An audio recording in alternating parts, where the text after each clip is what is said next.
Hey guys, it's Ashley with 3R Sales and Service. We're taking a look at an 8.5 by 20 enclosed trailer today. This is a 10,000 pound rated trailer. It has a 10 gallon per minute hot water pressure washer and an 11 gallon per minute gas engine soft wash system.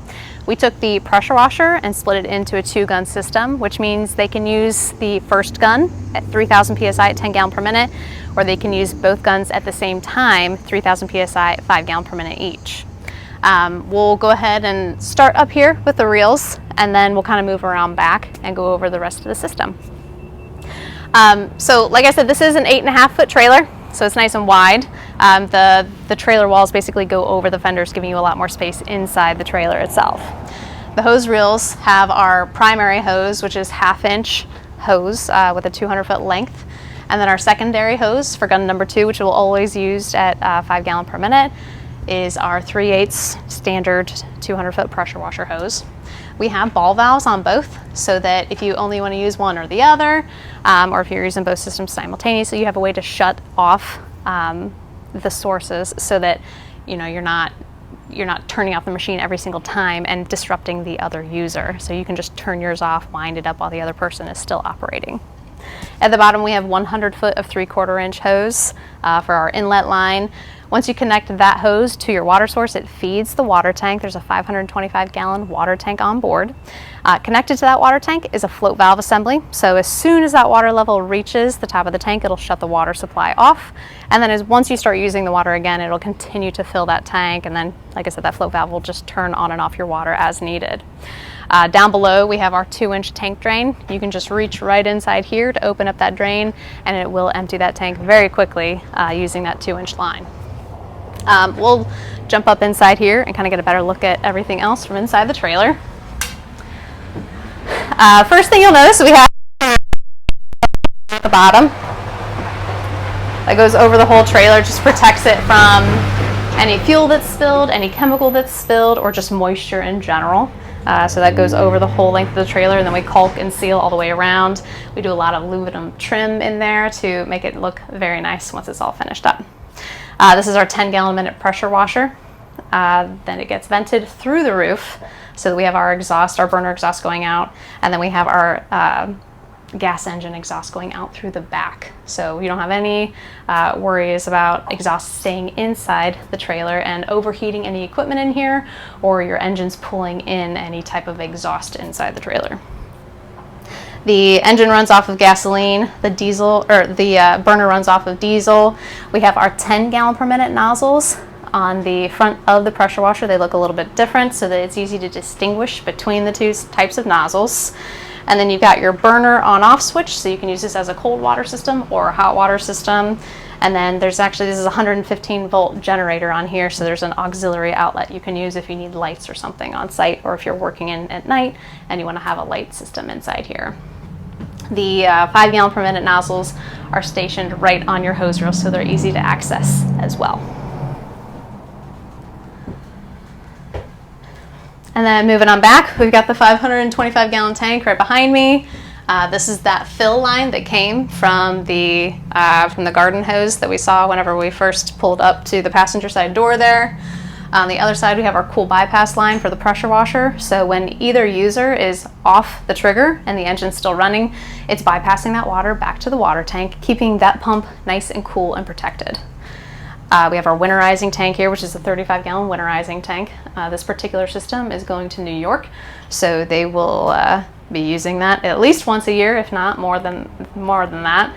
They can winterize individual systems. So if you want to winterize your soft wash system and then not use it for the rest of the season, you want to do just hot water cleaning in the winter, then you can winterize that system and then winterize your pressure washer in between washes if you need to.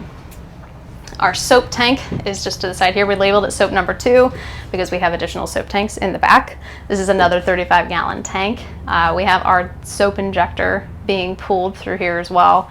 Down below is our soap manifold. So you can pull from the bleach tank that's on board, which is in the back, this tank, and then you also have an additional line that kind of goes down here to this dip tube, and you can drop it into any other type of soap that you don't have on board in one of these tanks, or you can drop it right down into your water tank and rinse out your injector easily too. Soap injectors are stationed right on the hose reel, so they're easy to access. And we give a couple different types of injectors when we do a 2-gun system, so that you can inject at 10 gallon per minute, or you can inject at 5 gallon per minute. All right, now we're gonna go ahead and move around back, go over the rest of the system from the rear. Okay, so from the rear of the trailer, you can get a better look at the gas engine soft wash system. We have the P40 pump combined with the GX160 5.5 horse engine. We use the 160s a lot on the electric start systems, and the key start is just over here, so super easy to access. We have an 18-inch electric hose reel above. The electric reels are for an electric rewind, which is how all of the other reels are set up as well. This fits 300 feet of the 1/2-inch soft wash hose on here, and then we've got our locking connectors to kind of keep everything nice and tidy and clean looking. We got those on the front reels as well. The soft wash system is equipped and hooked up to a metering system and a remote rinse. So we'll start with the remote rinse because it's just right back here on this panel. This is an electronic rinse system, which with the push of a button, you can switch from chemical draw over to rinsing. And we've got this indicator light here to let you know when the light is on that you're pulling chemical. We'll kind of hop up inside here and we'll go over the rest of the components. There is a pretty large empty space. The customer has a Tucker water-fed pull system that will be added in once he gets it back home. The Tucker system has a large tank that's underneath everything, so we needed a pretty good amount of space on the back side of the trailer to fit that. So once he's got that, it'll feel a little bit more filled in.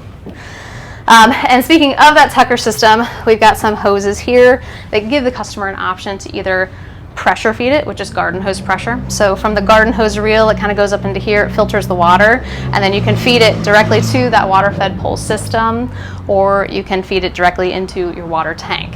If the customer doesn't want to be able to switch between those, then we have an outlet here at the bottom so he can connect a 12-volt pump and just pressure feed from his tank to that Tucker fed system. So he's got a couple different ways we can hook it up, and those are the two most common ways that we typically do that.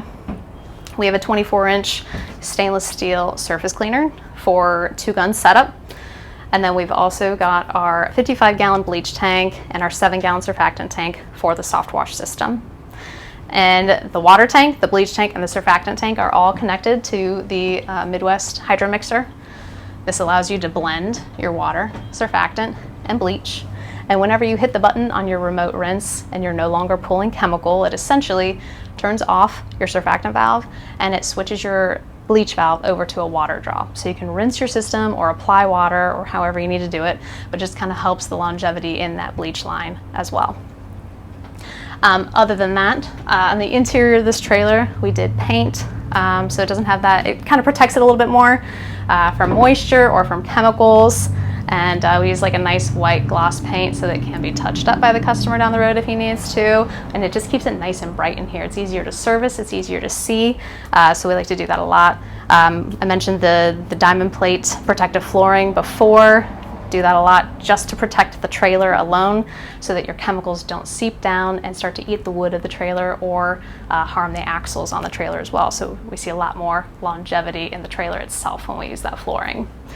We have hooks on the wall to hold the wands that go with the pressure washer, the extension wand that goes with the pressure washer, to keep a majority of those accessories free from the floor and keeping your aisle spaces nice and clean and safe for you or your employees to use. So if you have any additional questions on this, we have it listed on our website, 3rpressurewashers.com, or you can give us a call and we can go over it with you.